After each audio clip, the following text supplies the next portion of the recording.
Welcome to Overflow. I'm Jay Madden, and this is my wife, Rebecca. Thanks for being on this journey with us as we continue to learn and train in spiritual practices that help us overflow with God's goodness to our family and our friends and to our world. We are so glad that you are joining us in an Overflow group and practicing these disciplines together in community. If you just stumbled upon this video, visit peachtreechurch.com/overflow to learn more. How are your practices going? Prayer, Sabbath, secrecy, and confession? We hope and pray that your cup is beginning to overflow with living water, with more experiences of God's presence, hearing His voice, feeling more rested, more loving, and joyful. But please remember that we want you to try these practices each month, but we don't want you to do them all each month. We don't want these overflow practices to overwhelm you. Today, Rebecca and I have the honor of talking with you about this month's practice, solitude and silence.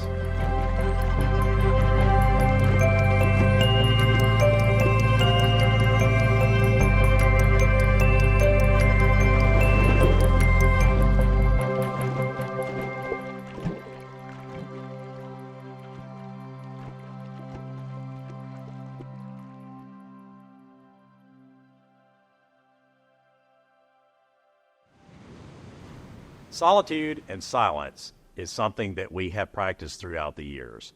During those times, we have heard God's still, small voice, sought His direction for our lives. We've rested in His presence, and we've heard Him speak to our souls through His beautiful creation. It's been a life-giving and often life-changing practice for us. I began to practice solitude and silence over 17 years ago during my seminary days and my ministry work while I was in Chicago. During those years, I had so much coming at me. I felt that I had to get away alone to hear from God. About the same time frame, I was at a women's retreat in Wisconsin. During one of those sessions, a woman spoke on the subject of solitude and silence. I had been a Christian for 30 years or so, and I had never heard anyone teach on that subject. Maybe this is your first time hearing about it. It was pretty shocking for me, but one of the illustrations that was used was a jar of water like this, sediment in the bottom, and this is kind of what our lives feel like, right? Things are just turning upside down, there's chaos, there's a lot of stuff going on, and then when we begin to take time out, to carve out times of solitude and silence, the dust and the sediment begins to settle. Our thoughts begin to get a little clearer, and we begin to see our lives maybe a little bit more in perspective. So, Jay, how would you actually define solitude and silence? Simply put, solitude and silence is an intentional time to leave the distractions, noise, and people in our lives behind, to be quiet and to be alone with God.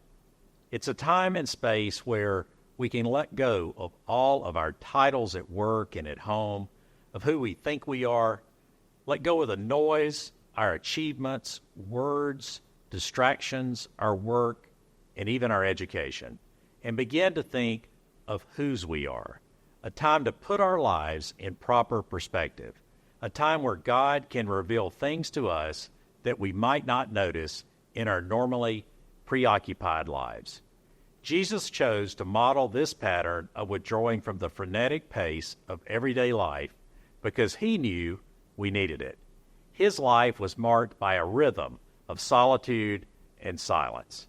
The Bible describes how Jesus often went away to be with God, to listen to God in silence. In Mark chapter 1, verse 35, we read, "Very early in the morning, while it was still dark, Jesus got up, left the house, and went off to a solitary place where He prayed." And in Luke chapter 6, verses 12 through 13, it says Jesus went out to a mountainside to pray and spent the night praying to God. When morning came, He called His disciples to Him. Jesus drew His strength and focus from these times of solitude. If Jesus felt that it was important in His life to have margin, how much more important is it for us? Because we live in a fast-paced, I want it now society.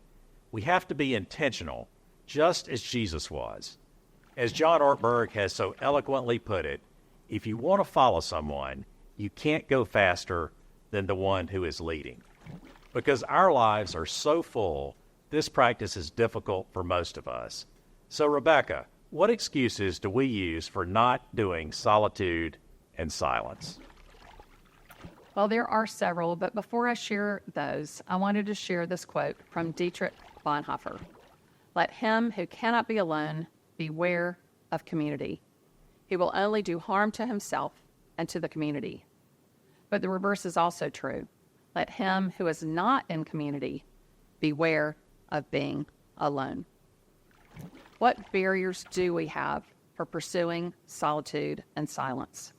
The first one is hurry. We live in this fast-paced culture. Who has time to slow down? Are you moving too fast? Waking up tired and exhausted? Feeling fragmented and out of control? Yes, I use the excuse of hurry a lot too. We all feel like we have too much to do and too little time, and I'm sure you feel like that. The second one is fear. We have a fear of letting go of control, fear of facing ourselves in the quiet, fear that God will show up, or perhaps he will not show up. And the third one is pride.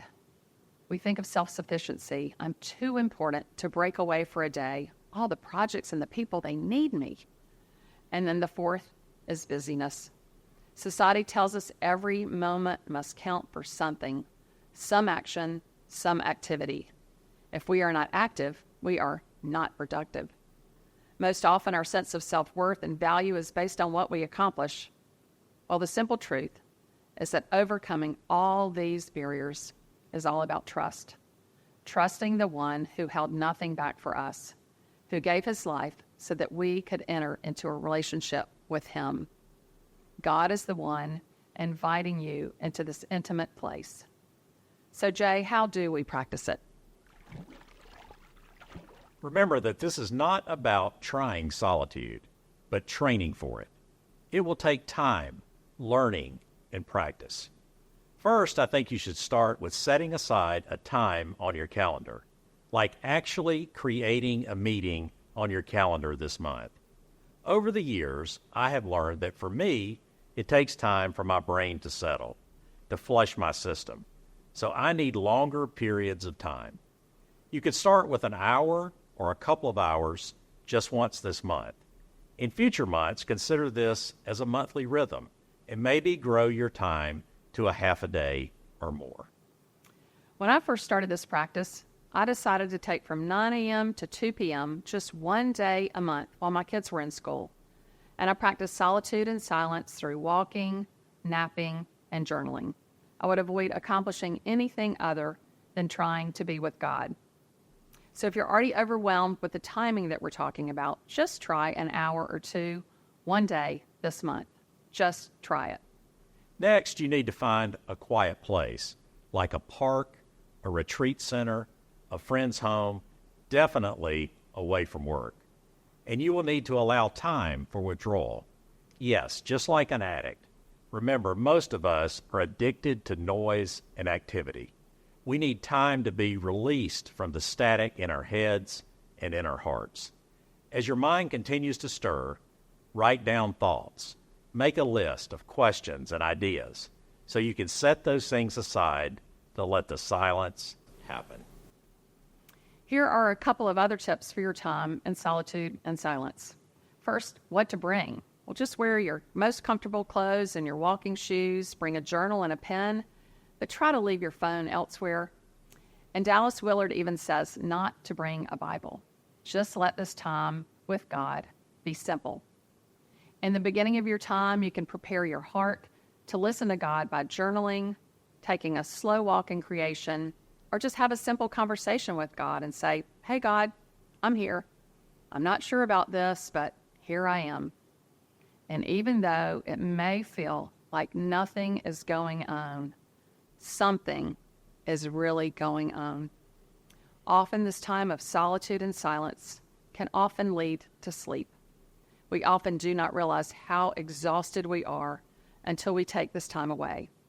John Ortberg says sometimes the most spiritual thing we can do is to take a nap.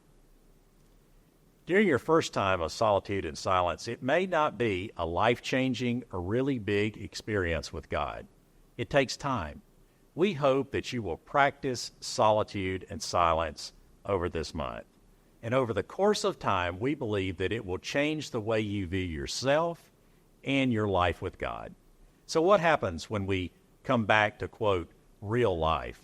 Well, Ruth Haley Barton describes it this way. And so the practices of solitude and silence do, in time, bring us full circle, back into life in the human community. Whether we have been away for an hour of solitude, for an extended retreat time, or we have dropped completely out of sight for a while, God, in His time, does eventually bring us back to the life He has given us. Perhaps nothing in our outcome circumstance has changed, but we have changed, and that's what our world needs more than anything. Now in your groups, you'll be practicing a few minutes of reflection during a time of silence. It might be a little awkward to do this in community, but just give it a try. I promise you will survive. This will help you prepare for more extended time of solitude and silence this month. Thanks for joining us to learn about solitude and silence. We are excited to learn and grow with you.